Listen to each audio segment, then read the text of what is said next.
I'm Stan DeFreitas, Mr. Greenthumb, and my son, of course, here is... And we're back, and I'm James DeFreitas, of course, and again, we're always talking about gardening and real estate. I think our last segment, we were talking heavily about real estate, and that's because we do have a silent auction property that's coming up. It's located at 1900 59th Avenue North. It's Unit 216 in St. Petersburg, Florida, 33714, and the auction is starting out at $70,000. It is a silent auction. You can register online at our website at floridaauctionteam.com. You can go to the contract section or upcoming auction section, and you can register online. You can submit and put your highest bid. The lowest bid we're taking, obviously, is 70. It's probably not going to go at 70. It's probably going to go, as you'd say, in the mid-80s. That's where I figure it should go. That's probably where it should go. So I do have one interesting thing to get a little bit back towards gardening, and I thought this was kind of an interesting article that I wanted to talk to you about. If you want to talk about something called pomegranate. All right. Okay, so the title of the article, and again, it's very, I always like to try to find articles that are local when we're talking about gardening, because I find that if I tell you about something that's taking place in Washington State, that, if you're from Washington State, it would be interesting. But if you're not from that location and you are in Florida, it's probably more relevant to talk about things that are taking place here. So the title of this article, and this came from the publication The Ledger, it says, IFAS plows forward to breed and grow a superfood, the pomegranate. Now, I think that I think the issue is,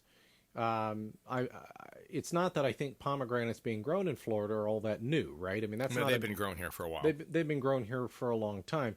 And so when I read this article, it was talking about the chief scientist here who is he's coming up with he did a 100-acre test. Probably a hybridizer. He most certainly is. I believe this article indicates that. But one of the things that he was quoted as saying is that when you grow pomegranates, the results are normally low yield and poor fruit quality. And it's usually because you get into a fungus rot. And so one of the things that they're working on is by making some alterations to make it more fungus resistant. That's good. So I thought that was an interesting article because, I mean, pomegranates are considered, they're rich in phytochemicals and are considered a superfood. They are. And, and I'm not sure we get enough of that in our diet. I think anything that you can produce, especially if it's organic based, it's great. And if you could make it to where it is more resistant to fungus, I mean, no one wants to spray, lathering a lot of coats of fungicide on something that you're going to eat. And even though some of them are like zinc and manganese, which I look at as not quite as, toxic as far as there's some chemicals that are just test tube made. There are some that they can use, like copper and other old line fungicides that they're basically metals, and some of those metals we need. So, trace amounts, I'd still tell you to wash, even if you're using, let's say, dithane M45, which is zinc and manganese, which is a good fungicide, that you still wash the vegetable off. You only need trace amounts of it. Take your vitamins, but getting them through a organic source, through your food, is probably one of the best ways. I mean, you can take pills, but the problem is sometimes with vitamin pills, they've proven where, when it goes through and they follow it through your system, that it comes out as a full vitamin pill and never broke down, because they sometimes compress them pretty hard. So it's better to get it organically. But I would say the pomegranate usually is a small tree and large bush, small tree, pretty little flowers. Fruit's nice, kind of a reddish color. And they're, a lot of pulp and seed inside, but they're supposed to be just super nutritious. So I've not grown one, but I've had customers who have grown them. And they always loved it because they'll say, "Oh, look at my pomegranate over here." Mm-hmm. And I guess giving out a good shout out to the professor here. I guess his name is Janano, and I'm sorry if I'm butchering this. Janano Ding, University of Florida environmental horticultural professor. And the thing that I think is interesting is that they're doing this test here at their education center right here in Hillsborough County. So, and of course, that's where we record these shows at. So, when I find something that's local and somebody's trying to do something different, and especially something that's health-based, in terms of delicious pomegranate. I mean, I tend to drink more of the juice of the pomegranate than I would the seedy pulp part of the pomegranate because I think they're kind of messy.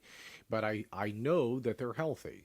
Now, the added sugars and stuff that you might get with some of the drinks, probably not so much. But May negate it a bit. May negate it a bit. But then again, I do something that my wife cringes at, is I tend to fill up my cup 80% with water, and I put a little bit of juice in it, and it's just because I'm trying to dilute the amount of sugar. Sure. So I don't know. That's probably healthier for you. Yeah, call me nutty, but it gives you a little bit of taste without necessarily being, becoming a diabetic in the process of trying to be healthy. Yeah, I was reading something yesterday that said that strawberries, ounce per ounce, had more vitamin C than oranges. Mm-hmm. So, and you always think of orange juice being... The problem I have with orange juice, as you say, it's pretty high in fructose, so you're getting a lot of sugar. And if you're, diabetic, then you have to watch that. And I am happy to report the last time I was in the grocery store, I mean, I did see that they offer low sugar versions of a lot of. Now I don't know how they're doing that. Probably diluting with water more. Probably diluting it with water more. Yeah, but I mean, I guess some of these fruits just have naturally high amounts of sugar in them. So, you're trying to deal with the reality of what something is. So, but yeah, I mean, you're probably right. They're probably doing what I'm already doing. Mm-hmm. I'm just taking concentrate and basically making it less concentrated. Some accountant's happy. He's using the James method. That's right. Of stretching his juice further. Right. But all in the name of trying to be healthy. I'm not doing it necessarily to try to save a buck. So, at the end of the day, it's... we don't want to. The problem that I have is a lot of people go for being healthy, and they don't necessarily know that they aren't really being healthy. And I guess you are a popular cat with somebody trying to call you while we're on the air. Everybody's trying to get me. I'm desperately in need. Let me say the plant talk will continue right here on AM 860. The Answer.